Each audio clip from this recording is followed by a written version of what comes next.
Hey everyone, my name is Christopher Paolini and I'm here in my office in Montana and I'm recording this to celebrate the release of my latest novel, To Sleep in a Sea of Stars, in India.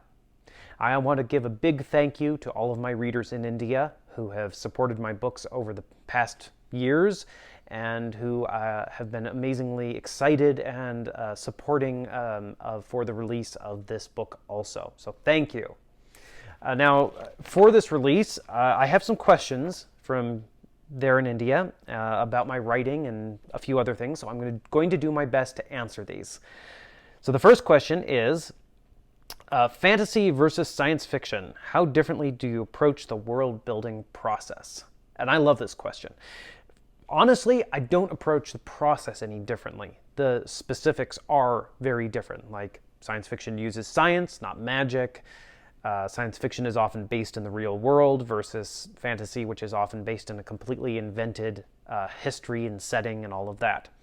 But the world building itself is very similar. With fantasy, you're asking yourself questions about what would this world look like, what would the magic system be like, what would the culture be like, what would the people be like, and so forth and so on. And it's exactly the same in science fiction. The only difference is when you break the laws of physics in fantasy, and the reader asks, how did you do that? You just wave your hand and say, a wizard did it. It's magic. And when you break the laws of physics in science fiction and people ask, how did you do that? You say, well, I reversed the polarity on the flux capacitor and the tachyon beam allowed me to do this. It's not so different. You do try to be a little harder with the approach to the physics in science fiction, but sometimes not. There's an old saying that any sufficiently advanced technology is indistinguishable from magic, and the counter argument to that, which I also like, is that any sufficiently explained system of magic is indistinguishable from technology.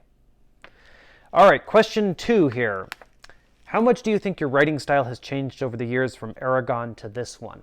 Well, I very consciously changed my writing style from The Inheritance Cycle to Sleep in a Sea of Stars.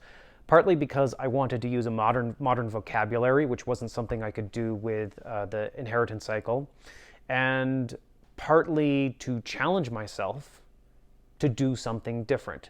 Fantasy is often tends towards very rich language, very, very ornate language, which I love reading and is wonderful to write at the same time. But I also wanted to do something that was shorter, that was cleaner, and as I said, allowed me to use my everyday vocabulary, which was frustrating when I was working on the Inheritance Cycle, that I couldn't use the words that I use every day. That's a very limiting factor as a writer. So, well, and then on top of that, there are a lot of things that I've learned to do technically as a writer that I couldn't do when I started writing Aragon. Whether that's how to structure scenes, how to pace scenes, how to manage character interactions. All of those are things that I've learned and improved at over the years. And hopefully that shows in the quality of To Sleep in a Sea of Stars. All right, question 3. Can you please give some writing advice to a teenage aspiring writer? You bet. The first piece of advice would be to outline your stories before you write them. Plot your stories before you write them. Just like with music, it's very hard to perform a piece of music without composing it first. And plotting out a story is like composing a piece of music. And then when you go to perform it, you know what you're trying to do. And then you can just concentrate on the performance instead of trying to assemble the structure on the spot. So outline your stories, plot your stories, make sure you understand your story well enough that you could sit down with a friend or a family member and tell them the story in a way that makes sense and in a way that would actually affect them emotionally before you ever start to write the story. And if you can't, I'm not saying you have to, but if you can't actually do that, you don't actually understand your story. Second of all would be to learn everything you can about the language you're writing in, since that's the tool of the trade. So the more you understand it on a technical level, the better you will be able to write. 3, write every single day. Again, a musical analogy, writing is like practicing an instrument. You need to do it consistently if you want to get good. 4, write about the things you love the most. Writing is often tiresome and drains your energy and frustrating. So you need to really care about the subject material. And I don't care how esoteric your interests are.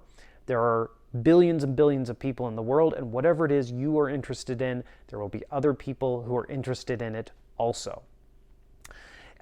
Last but not least, you really need to find someone in your life, a family member, a friend, a teacher, someone who is a good reader, someone who enjoys the genre you're writing, who can read your work and tell you what you're doing wrong. None of us get it right the first time. You just don't. But if you can find someone who can help edit your work, I guarantee you will learn more from editing than you ever will from actually writing. Editing is painful. There's no way around it, but it's an incredibly useful tool. And if you can get someone who can help edit your work, you will have an incredibly valuable resource there. And also, try to have fun. Writing doesn't have to be fun all the time. It will definitely feel like work a good chunk of the time, but it should feel like fun more times than not. And if it doesn't feel like fun at times, ask yourself why. Is it because you're losing interest in the material? Is it because you're stressing yourself out? Just whatever the reason is, you should figure that out, because if you hate every bit of the writing process, you're not going to actually produce work that you enjoy or that other people enjoy. Question 4, which character do you relate most to in your books? It has changed as I've gotten older. When I started the Inheritance Cycle, Aragon was the character I related to the most. As I've gotten older, I find myself relating more to Roran or Murtagh or even Brom. I mean, heck, there's white in my beard, so Brom is someone I understand a lot more now than when I started writing Aragon. With the new book, I relate to all the characters. Every character is a part of me, and they all reflect some aspect or facet of me. So I can't just pick one. Probably the main character, Kira, has the strongest similarities, and just because I spent the most time with her, so I understand her the most, and that leads to some similarities. But no, all the characters are part of me, and I love them all equally. Last question, how much time do you spend each day writing? As much as I can. I often don't get as much time in writing these days as I would like, because there's a lot of promotional activities going on, which are wonderful.